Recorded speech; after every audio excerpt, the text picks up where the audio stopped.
Neymar.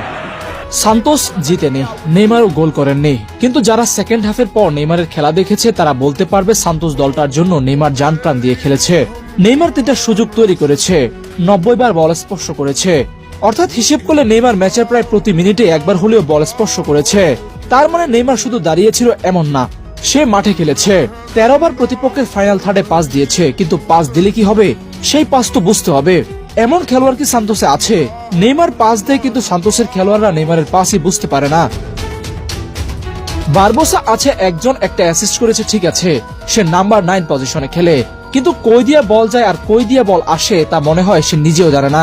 Neymar বার্সেলোনায় থাকতে বা পিএসজিতে যেসব পাস দিয়ে প্রতিপক্ষের ডিফেন্স ভেঙে ফেলতো, এখানে মনে হয় সেগুলা পাস কেউ বুঝেই না, বেকার খাটনি।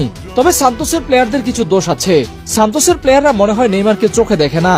এমন এমন পজিশনে নেইমার ছিল যেখানে নেইমারকে পাস দিলে স্কোর হওয়ার চান্স ছিল 80%, কিন্তু তারা নেইমারকে পাস দেয়নি। একমাত্র নেইমার ছাড়া আর কেউই ভালো খেলেনি, কিন্তু তবুও নেইমার থেমে থাকেনি।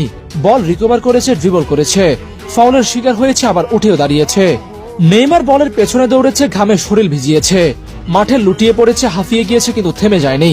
পুরো 90 মিনিট মাঠে ছিল নেইমার, আর এটাই নেইমার ফ্যানদের অনেক বড় পাওয়া। নেইমার গোল করুক বা না করুক, নেইমার মাঠে 90 মিনিট খেলেছে, এটাই তাদের কাছে বড় পাওয়া। গতকালের 90 মিনিট মাঠে থাকা দেখে বোঝা যাচ্ছে নেইমার বিশ্বকাপে খেলতে যাচ্ছে। কার্লো আনচেলত্তিকেও আশা করি নেইমারের ব্যাপারে আর চিন্তা করতে হবে না। অবশ্য নেইমার জুনিয়র সবসময় কার্লো আনচেলত্তির 50 জনের প্রাথমিক তালিকায় ছিলেন, এবারও আছেন।